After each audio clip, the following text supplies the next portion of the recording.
आप यहां पहुंच गए हैं, वह दरवाजा खुल गया है उस किले का, अब तुम्हें उसमें प्रवेश करना है। पर उसका जो द्वार है ना, बहुत विचित्र द्वार है। बड़ा ऐसा लगता है कि बहुत चौड़ा दरवाजा है। फिर चौड़ा दरवाजे को देख करके आदमी सीना तान करके पूरे अहंकार के साथ में जब आप घुसने का प्रयास करेंगे उस दरवाजे के अंदर, फिर वह जो है माथा टकरा जाएगा। माथा जब टकरा जाता है तो वह जो दुर्गुणी व्यक्ति है, अश्रद्धालु व्यक्ति है, जिसके हृदय के अंदर वह ललक और तड़फ और वह नम्रता नहीं है, वहीं टकरा करके वह गिर जाता है, वह अंदर प्रवेश नहीं कर पाता है। फिर प्रवेश कौन कर सकता है? समझ लेना, वह महापुरुष जिस दुर्ग में रहते हैं उसका जो दरवाजा है वो बहुत ही सूक्ष्म है। वह जो स्थूल दरवाजा दिखाई दे रहा था वह तो पतंजलि का गेट का दरवाजा था, वो बाबा रामदेव की गेट का दरवाजा नहीं था। बाहर से गेट तो घुस गए, ऐसा ना सोच लेना कि वही दरवाजा ही दरवाजा है। वह दरवाजा तो एक स्थूल दरवाजा था, पर वह महापुरुषों के दूर का दरवाजा बहुत सूक्ष्म है। वह इन स्थूल आंखों से नहीं दिखाई देता है। हम देखने का प्रयास करें तो भी नहीं दिखाई देता है। जो स्थूल आंखों से दिख रहा था वस्तुतः वह दरवाजा नहीं था जिसमें हमको प्रवेश होना था। बहुत सरल है वह द्वार, अति सूक्ष्म है, बहुत ही सुंदर है, पर वो फिर भी दिखाई नहीं देता है। उसमें कैसे प्रवेश करोगे? कैसे हम उसमें प्रवेश कर पाएंगे? उसके लिए श्रद्धा की अंजन की आवश्यकता है। जिस दिन तुम्हारे आंखों में श्रद्धा का अंजन होगा, उस अंजन को आंखों में लगा लोगे, तब पता चलेगा कि वह प्रवेश का द्वार कौन सा है, कौन से द्वार से हम अंदर प्रवेश हो सकते हैं।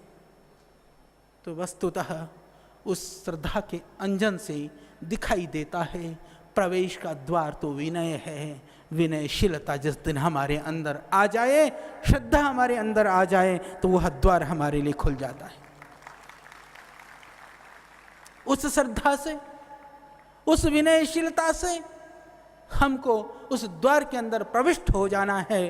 और जिस दिन आप उस द्वार के अंदर प्रविष्ट हो जाएंगे, समझ लेना इस दुनिया के सबसे बड़े शहंशाह उस दिन आप होंगे, दूसरा कोई नहीं होगा। हमको वो बन करके दिखाना है, हमको उसके लिए आगे बढ़ना है। क्योंकि शिष्य का जो पहला गुण है वह विनयशीलता है, वह नम्रता है। नम्रता विनय का पर्याय है। और विनय का उदाहरण यदि आप चाहते हो तो जो नदी होती है ना, बरसात के टाइम पर नदी में उफान और बाढ़ आने पर भी बड़े बड़े पेड़ गिरने लगते हैं, ढहने लगते हैं, पानी बहा करके उनको ले जाता है। परंतु छोटी छोटी नम्र जो बेतस होती हैं, जो घास होता है नदियों में किनारे पर, आपने देखा होगा बाढ़ का पानी निकल जाता है पर वो घास त्यों के त्यों खड़े रहते हैं। इसी तरह से जो शिष्य होता है वह विनयशीलता उसका पहला गुण है, जिसके द्वारा उस असीम यात्रा को, दुनिया के झंझावातों को, दुनिया की विषमताओं को, प्रतिकूलताओं में भी अडिग रह करके उस विनयशीलता से, उस श्रद्धा से उस लक्ष्य को पा सकता है जहाँ वह पहुँचना चाहता है। परंतु उसके लिए जरूरी है हम सबको उत्साह में रहना होगा। जो जितना उत्साहवान है, जो जितना ऊर्जावान है, जो जितना गतिमान है, वह उसको उतना ही प्राप्त कर सकता है, उतना ही उस दुर्ग में प्रवेश कर सकता है। उसके लिए मन को जो है हम अश्व बना लेना। उस मार्ग में गति करनी हो तो अश्व को, मन को अश्व बना लेना। जो तुम्हारा मन है उसको घोड़ा बना लेना और इधर उधर भागे। जो तुम्हारा मन रूपी घोड़ा इधर उधर भागे तो विवेक के लगाम से उसको पकड़ करके रख लेना, क्योंकि विवेक से च्युत हो जाओगे तो कब वो मन रूपी घोड़ा बेलगाम हो जाएगा इसको किसी को भी नहीं पता। यदि उसको लगाम को कस करके रखना चाहते हो तो विवेक से कभी भी वंचित मत रहना। और विवेक के द्वारा भी कभी कभी वह जो है वो शिथिल हो जाती है। उसकी गति, घोड़ा पकड़ में तो रहे, काबू में तो रहे, पर गति ना मिले तो फिर वो रुक जाता है। इसके लिए उसको उत्साह का वेग से उसको भरते रहना। उत्साह का जो वेग है उसका चाबुक लगा करके उसको गति देते रहना। उत्साह की चाबुक से जब गति मिलेगी तो वह चलेगा, चलते चलते रुक जाए फिर भी न चले, चलते चलते रुक जाए तो जीवन की नश्वरता, जीवन की क्षण भंगुरता और इस जीवन में कुछ बड़ा कर करके दिखाने की लालसा का चाबुक ऐसे उस घोड़े पर मारना कि वो घोड़े की गति कई गुनी हो करके तुमको तुम्हारे लक्ष्य तक पहुंचाने में और आगे लेकर के और आगे बढ़े। और फिर बेचारा कभी कभी थके तो धैर्य का पुचकार लगाते रहना। उत्साह से आदमी आगे बढ़ता है, पर कभी कभी उसको लगता है मैं तो थक गया, बहुत चल लिया, बहुत हो गया, कहीं ऐसा न आए। उसके लिए धैर्य से पुचकार लगाते रहना, उस घोड़े को धैर्य से सहलाते रहना। जब धैर्य से पुचकार लगा करके सहलाते रहोगे तो उसके अंदर और गति आएगी। पर उस गति में सिर्फ सहलाने से ही नहीं गति, उसके लिए विद्या, गुण और इस कृपा से विश्वास के दाने चारा और भोजन से पुष्ट करना। विद्या के द्वारा, तप के द्वारा और अपने पुरुषार्थ के द्वारा उस घोड़े को पुष्ट करना। वह घोड़ा और गतिमान बनेगा और पुष्ट होगा। उसके लिए लगे रहना। और प्यास लगे उस घोड़े को तो भक्ति जल से तृप्त कर देना। भक्ति हमारे अंदर ऐसी हो कि उस घोड़े की कभी प्यास महसूस न हो। और मार्ग के बाधक तत्व जब तुम आध्यात्म में, थोड़े से जीवन में, सामाजिकता में बढ़ने लगोगे, वो घोड़ा बढ़ने लगेगा, धीरे धीरे आगे बढ़ेगा। तो आप जानते हैं कि दुनिया में बड़े बड़े गड्ढे दिखाई देंगे, आलस्य के गड्ढे और विलासितता के गड्ढे, मान सम्मान के गड्ढे। लोग आपको कहीं पथ भ्रष्ट करने के लिए रास्ता भटकने वाले जंगल न जाने क्या क्या आपके रास्ते में आएंगे। उन सभी रास्तों से बच करके यदि आप आगे बढ़ोगे तो निश्चित रूप से जो गुरु की कृपा, जिस द्वार में आप प्रविष्ट हुए थे, जिस दुर्ग के अंदर आप घुसे थे, उस दुर्ग के घुसने की जो शक्ति से ही और आप उसी शक्ति को लेकर के जब आगे बढ़ोगे जीवन के लक्ष्य तक आप पहुंच पाएंगे और यह जीवन, इस जन्म को भी आप सफल कर पाएंगे। और मैं कहता हूं कि यह लौकिक और पारलौकिक आनंद को आपको छोड़ करके दूसरा कोई नहीं पा सकता। उसकी प्राप्ति आप अवश्य कर सकेंगे। इसके लिए ये छोटी सी बात थी, मैंने बताई कि किस तरह से हमको इस आध्यात्मिक दुर्ग में, महापुरुषों के दुर्ग में प्रविष्ट होना है और इस देह रूपी घोड़े को किस तरह से हमको पालन पोषण करते हुए, पुष्ट करते हुए आगे बढ़ना है। इसको हमेशा याद रखना, कभी भी मत भूलना। श्रद्धेय स्वामी जी क्योंकि आग्रह कर रहे थे, मैं चाहता हूँ, सही बात है कि आपका यदि पुण्य उदय हुआ है, सबको प्रयास करना चाहिए। हमको सिर्फ जो ब्रह्मचारी ब्रह्मचारिणी रहने के लिए जो श्रद्धेय स्वामी जी आह्वान कर रहे हैं उसके लिए आइए। पर मैं कहता हूँ यदि ऐसा नहीं कर सकें, किसी की शादी हो चुकी है, किसी को ब्याह रचाने का मन भी हो, तो मैं कहता हूँ कि कम से कम तुम यहाँ से जाने के बाद में नेतृत्व करने वाला बन करके जाना, जिससे कि देश और समाज को आगे बढ़ा सको। और जो हमारे यहाँ पास रहेंगे जो ब्रह्मचारी ब्रह्मचारिणियाँ, वो तुमको काबू में करने का काम करेंगे बाद में, क्योंकि नेतृत्व वाला भी चाहिए समाज के अंदर। नेतृत्व करने वालों के लिए ये बहुत जरूरी है कि कंट्रोल करने वाला भी चाहिए। नेतृत्व का कंट्रोल यदि किसी ब्रह्मचारी और सन्यासी के हाथ में होगा तो यह देश कभी बिगड़ेगा नहीं। श्रद्धेय स्वामी जी ने ठाना, इस देश की व्यवस्था को एक दिशा पर पहुंचाया, क्योंकि ब्रह्मचारी सन्यासी बनकर के हमको क्या करना है, तो मैं कहता हूं कि सारी व्यवस्था का कंट्रोल, हमको व्यवस्था का पार्ट नहीं बनना है। दुनिया के वैभव के लिए हमको सन्यासी और ब्रह्मचारी नहीं बनना है। दुनिया के इस पदार्थ का लोग सदुपयोग करें, दुरुपयोग न करें। दुनिया की व्यवस्था के अंदर विकृतियां ना हो, वहां पर सच्चाइयां हो, ईमानदारी हो, पथ भ्रष्टता ना हो, वहां पर पथ प्रदर्शन हो। इसके लिए हमको आगे आना है, इसके लिए आपको तैयार होना है। तो यह आपको निर्णय करना है कि मैं चाहता हूं कि या तो पथ दिखाने वाले बनो, कम से कम यदि उतना ना हो कर सके तो नेतृत्व वाले तो बनो ही बनो। उसके लिए भी आगे बढ़िए। वैदिक गुरुकुलम के लिए श्रद्धेय स्वामी जी ने आह्वान किया। मैं श्रद्धेय स्वामी जी की आज्ञा से दूसरा आह्वान कर रहा हूं। शायद आपको बहुतों को पता है, हमको पतंजलि विश्वविद्यालय के लिए भी बहुत अच्छे विद्यार्थी चाहिए।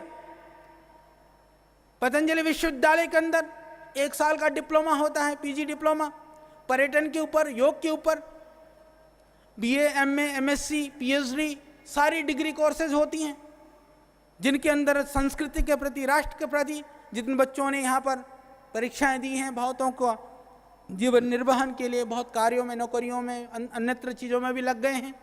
वह भी एक भविष्य है। हो सकता है यहाँ पढ़ते पढ़ते अभी ब्रह्मचारी के लिए हाँ ना करो, बाद में हाँ भी कर लो, शायद वो भी अच्छा रहेगा।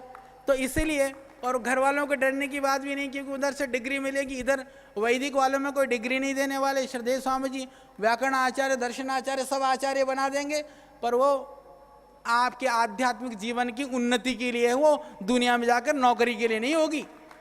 परंतु विश्वविद्यालय से जो मिलेगा वो भौतिक दुनिया में भी काम आएगा, और उसको लेकर के आध्यात्मिक रूप से आगे बढ़ना चाहो तो वह भी अच्छा ही रहेगा। तो विश्वविद्यालय में, क्योंकि अभी परीक्षाएं लगभग हो चुकी हैं, अभी हमको जुलाई से ही एडमिशन लेना होता है, ज़्यादा दूर है ही नहीं।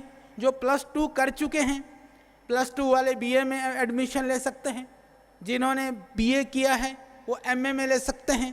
कई सारे ऐसे भी विद्यार्थी हमारे पास हैं जिन्होंने एमए, एमएससी आदि अन्य विषयों में किया था, वो योग में एमए, एमएससी कर रहे हैं। ऐसे विद्यार्थी भी उसमें आ सकते हैं, क्योंकि आप बहुत सारे हो। हमको तो अच्छे से छटे हुए विद्यार्थी चाहिए। वो 400-500 तो आप, मैं समझता हूँ कि आप में से ही तैयार हो जाएंगे, क्योंकि कहीं ना कहीं यदि आप डिग्री डिप्लोमा करना चाहते हैं तो मैं कहना चाहता हूँ कि आप पतंजलि विश्वविद्यालय उसके लिए एक अच्छा और उत्तम संस्थान है, बहुत अच्छा विश्वविद्यालय है। तो उसमें आप आइए, ये भी मैं आह्वान करता हूं। और सभी लोगों को, आप सबको मैं यही चाहता हूं, आप जहां भी रहें, पूरे देश के श्रद्धेय स्वामी जी ने अभी तक लाखों लाखों लोगों को यहां से संस्कार दिए, शिक्षा दिया।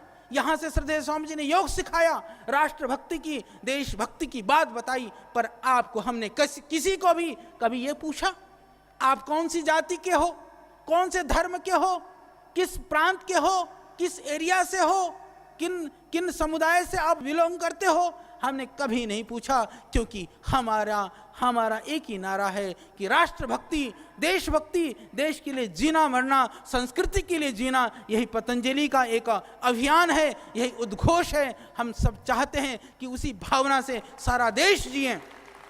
तो जो निवेदन मैं करना चाह रहा था, अभी तक लाखों लाखों युवक और युवतियां यहाँ से ट्रेनिंग पा चुके हैं, पा करके जा रहे हैं। अभी एक लिस्ट आपको ऐसा दे दिया जाएगा कुछ समय के बाद में, उस जिले के अंदर कितने ऐसे लोग हैं जो पतंजलि योग पीठ से प्रशिक्षित हैं, प्रशिक्षण पाया हुआ है। वह एक परिवार के भाव से यदि आप रहेंगे, मैं समझता हूं कि पूरे देश के अंदर जो जागृति का अभियान का जो काम है वह कभी शिथिल नहीं पड़ेगा, अपितु जो काम बचा हुआ है वो भी जल्दी से जल्दी पूरा हो जाएगा।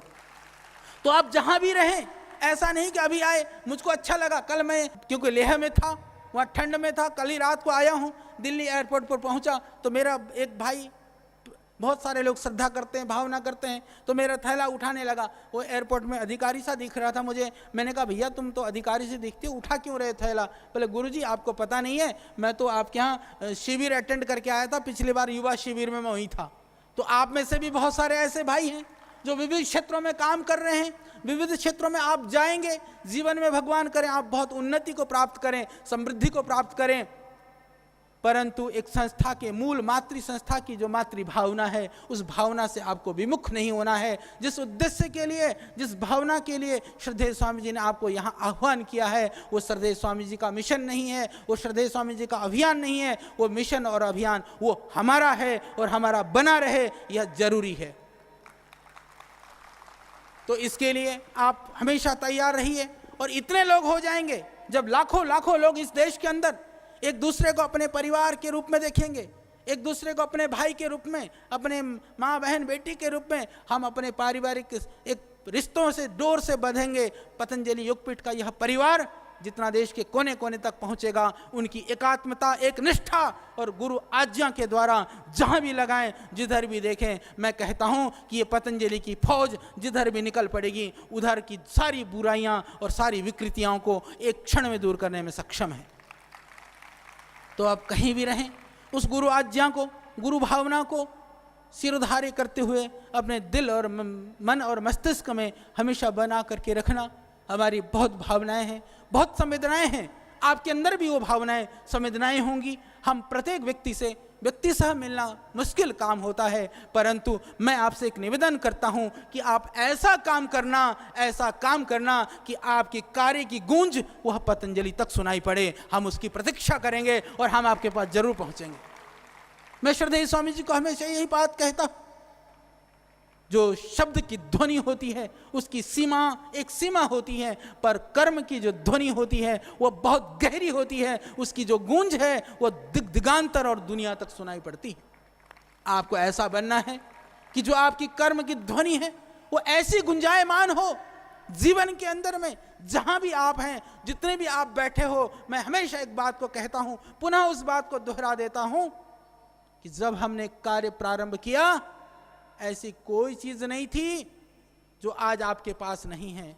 आपके पास, हमारे पास से सब कुछ ज्यादा है, बुद्धि, सामर्थ्य, सब कुछ, परंतु परमात्मा ने एक संकल्प की शक्ति ऐसी दी थी, और संकल्प कहीं थोड़ा ढीला भी पड़ा तो ऐसा एक जिद्दी वाला बाबा दे दिया था, जिसने ठान लिया तो कभी उसको छोड़ा नहीं। तो उस संकल्प को, उस गुरु जीवन को अपने में उतार लो कि इसको करना है तो करके दिखाना है। फिर दुनिया में कोई ऐसी शक्ति नहीं है जो तुमको अच्छे कार्य करने से रोक सके।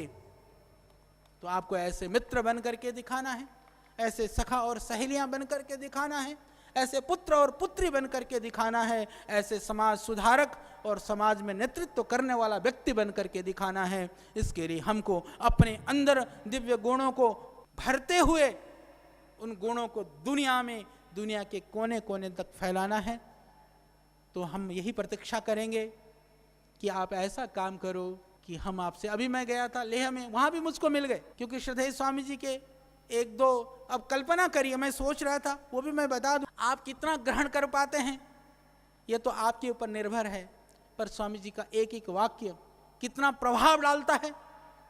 वहां जाते एक बड़ा योग का आश्रम, एक भिक्षु, बहुत अच्छे संत, हम बैठे बात कर रहे थे, बोला स्वामी जी ने ना, आचार्य जी एक बार ये कह दिया कि अच्छे काम करो नहीं तो जाके लेह में पैदा हो जाओगे। तो उनको बड़ा अंदर था वो भाव, स्वामी जी ने तो कहा होगा कि दुर्गम लेह में पैदा हो जाओगे। तो श्रद्धेय स्वामी जी का तो भाव था कि अच्छे कार्य करो तो बहुत दुर्गम और कठिन जीवन से मुक्त हो जाओगे। उन्होंने कहा देखो यह स्वर्ग है, यह सुंदर है, बहुत अच्छी जगह है। श्रद्धेय स्वामी जी ने कहा कि दुर्गम लेह में पैदा हो जाओगे, इसलिए बोले बहुत सारे लोग इधर आते ही नहीं है, क्योंकि वह तो कुछ न कुछ गड़बड़ करने से पैदा होते हैं। तो ये प्रभाव है एक शब्द का। और 4 साल पहले बोला था, फिर मैंने श्रद्धेय स्वामी जी से बात कराई, हमने कहा उसका भाव नहीं था, बोले हम तो समझ रहे हैं, पर अब श्रद्धेय स्वामी जी कभी यहाँ आए तो उनका बहुत आग्रह था। तो इसी तरह से आपको याद होगा एक बार मिर्च के विषय में श्रद्धेय स्वामी जी, वो देगी मिर्च का तड़का, मेरे को याद है MDH वाले महाशय जी वो मिर्च की पैकेट यहाँ भिजवा दिए कि देगी मिर्च का तड़का अंग अंग फड़का, वो बाकी आपको याद है। तो एक एक शब्द का बहुत प्रभाव होता है। यहाँ से जो श्रद्धेय स्वामी जी बोलते हैं, ये ऐसा नहीं कि वह शब्द सिर्फ आपके ही कानों में है, वह आपके ही प्रभाव में है।